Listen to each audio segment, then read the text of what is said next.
함께 읽으실 하나님의 말씀은 요한복음 6장 1절에서 15절입니다.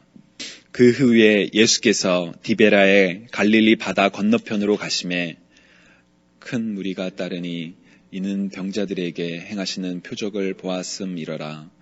예수께서 산에 오르사 제자들과 함께 거기 앉으시니 마침 유대인의 명절인 유월절이 가까운지라.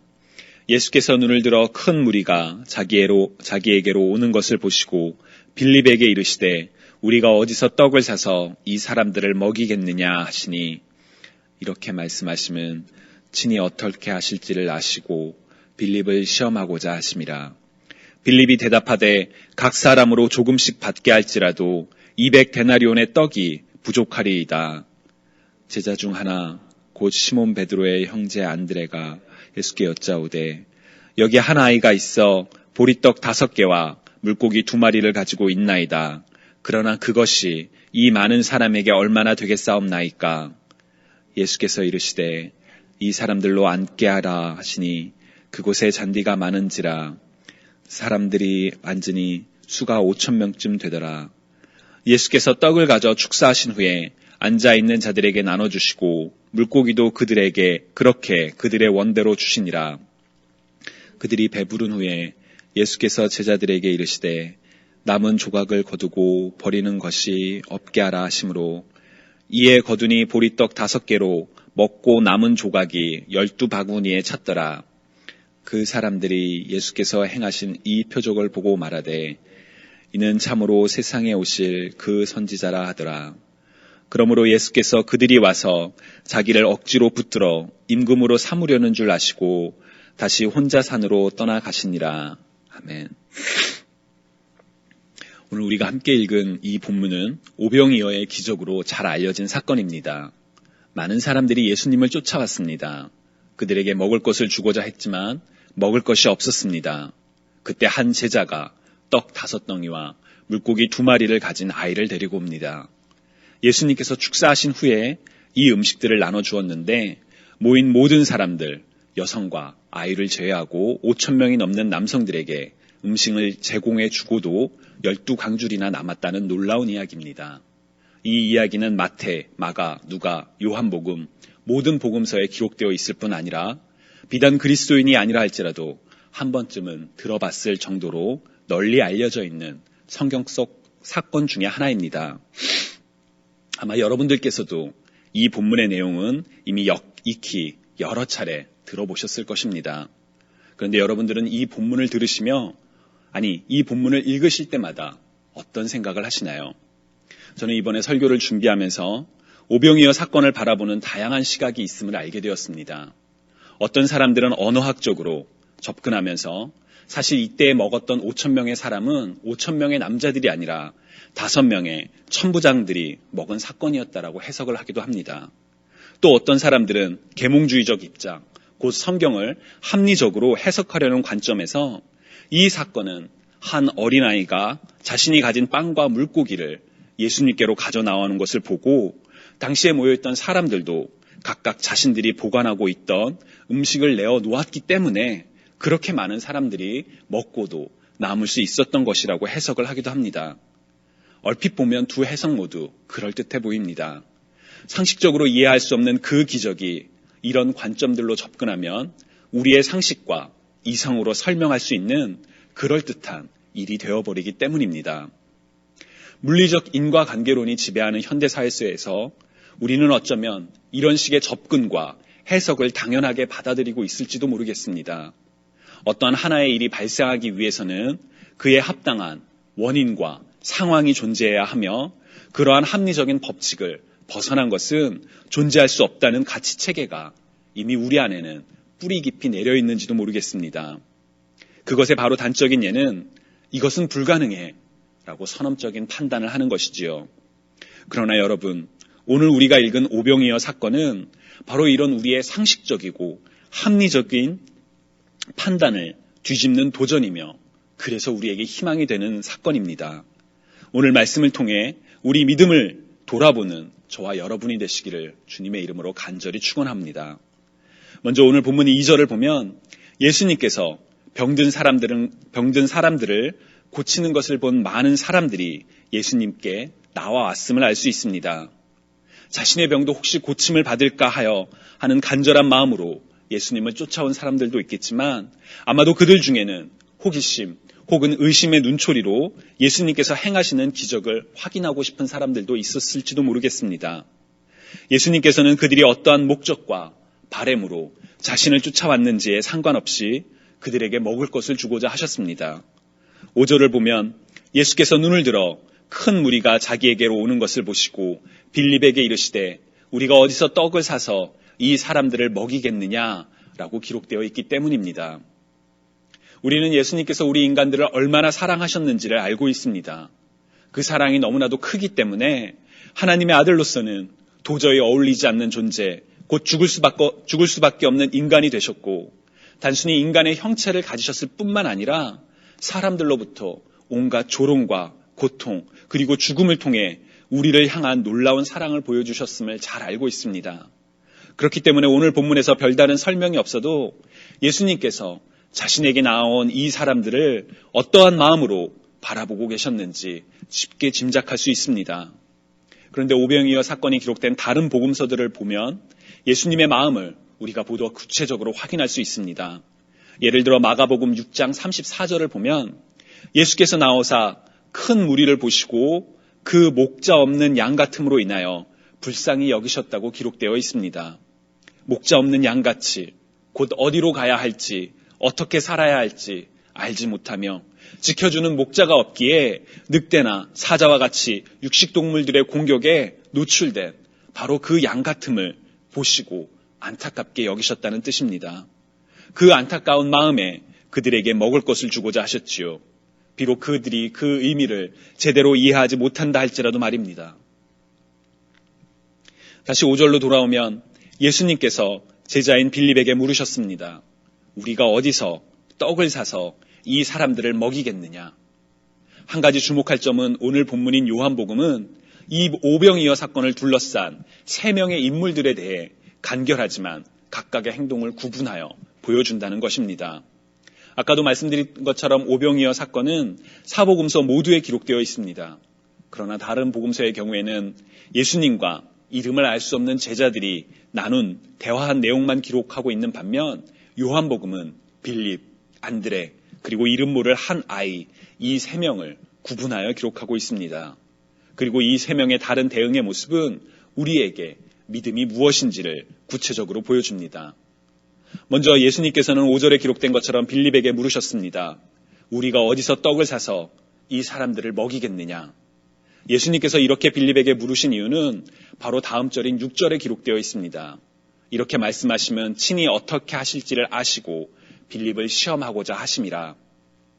빌립을 시험한다는 게 도대체 무슨 뜻일까요? 빌립은 예수님의 12제자 중에 한 명이지만 성경은 그에 대해 많은 내용을 기록하고 있지 않습니다. 하지만 오늘 본문에서의 그의 대답을 통해 우리는 빌립이 어떠한 사람인지 얼마나 계산이 빠른 사람인지를 짐작해 볼 수가 있습니다. 7절을 보면 빌립이 대답하되 각 사람으로 조금씩 받게 할지라도 200데나리온의 떡이 부족하리이다 라고 기록되어 있습니다. 적어도 빌립은 정확하지는 않더라도 얼마나 많은 수의 사람이 모였는지 대략적인 셈을 하고 있었으며 또한 그들을 먹이기 위한 비용 역시 셈을 하고 있었던 것으로 보입니다. 그렇기 때문에 예수님께서 물으셨을 때 200데나리온의 떡이 있어도 다 먹일 수가 없다고 답변을 한 것입니다.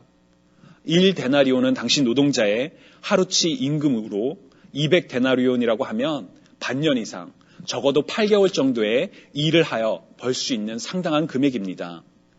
예수님을 쫓아다니며 예수님의 주머니 사정을 옆에서 지켜보았을 빌립은 지금 당장 200데나리온이 없을 뿐 아니라 설령 있다 하더라도 현실적으로 그들을 위한 음식을 마련한 것이 불가능하다는 것을 알고 사실대로 답한 것입니다. 빌립 역시 어쩌면 예수님처럼 그 목자를 잃은 양처럼 다가온 그 사람들을 바라보며 삶의 문제를 가지고 나온 사람들을 보며 안타까운 마음을 가졌을지도 모르겠지만 현실적으로 그들의 필요를 채우는 것이 가능하지 않은 것임을 알고 예수님께 불가능하다라고 답변한 것입니다. 우리는 이 다음에 안드레가 한 아이, 곧 5덩이의 빵과 2마리의 물고기의 물고기를 가진 아이를 소개하고 그를 통해 예수님께서 얼마나 놀라운 기적을 행하셨음을 알고 있기 때문에 빌립의 발언 자체에 그다지 주목하지 않습니다.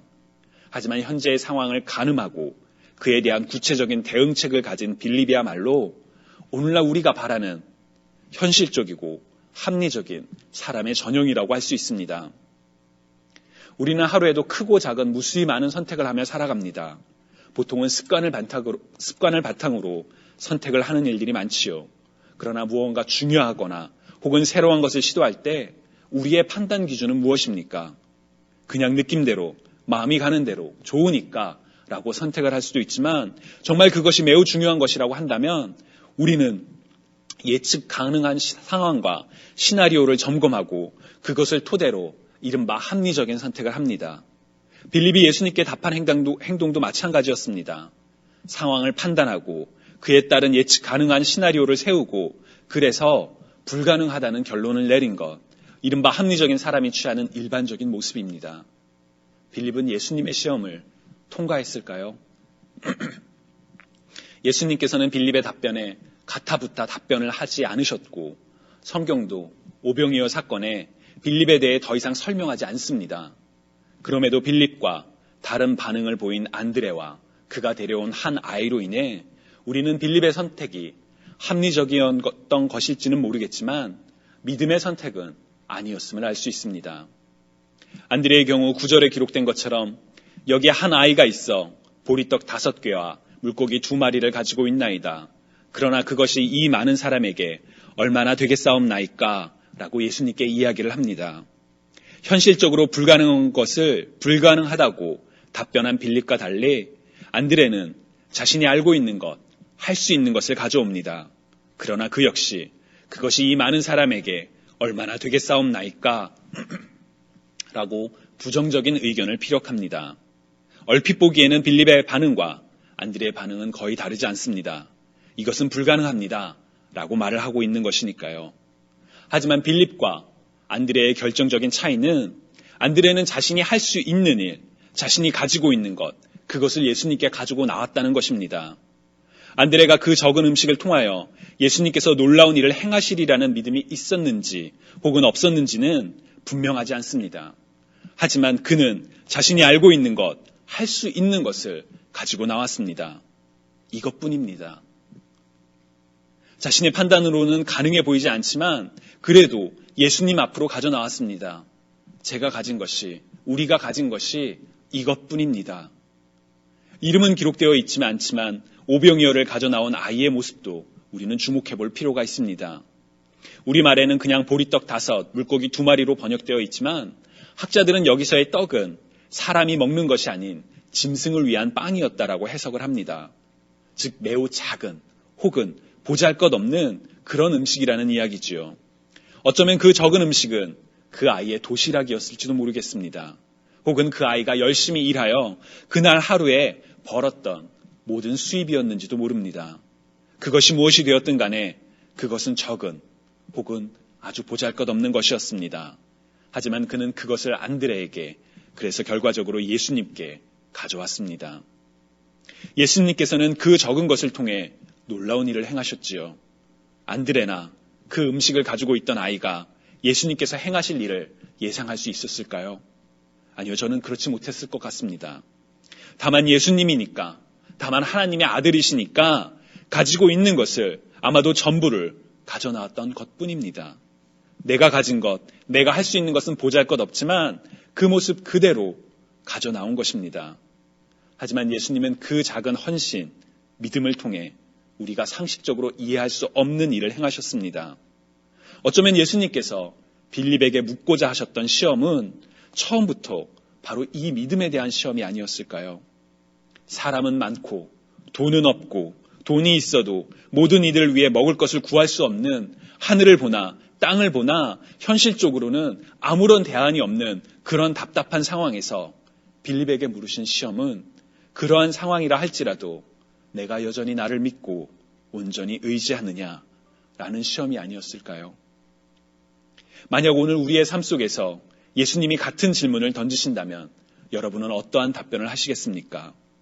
아까 처음에 말씀드린 것처럼 우리는 이성적으로 합리적으로 살아가는 것에 너무 익숙해져서, 아니 그렇게 사는 것이 현대사회를 올바로 살아가는 것이라고 배워왔기 때문에 주님의 질문에 제가 할 수 있는 일, 제가 가지고 있는 것 여기 있습니다 라고 답하기보다는 아니요 주님, 이건 불가능해요. 어두를 보나 이건 가능하지 않습니다. 도저히 안 되는 일이에요 라고 먼저 답변을 하고 있지는 않으신지요. 만약 우리 안에 그런 마음이 있다면 우리가 그럼에도 바라는 것들의 실상이요, 보지 못하는 것들의 증거라고 말하는 그 믿음을 가지고 살아가는 하나님의 자녀라고 할 수 있을까요?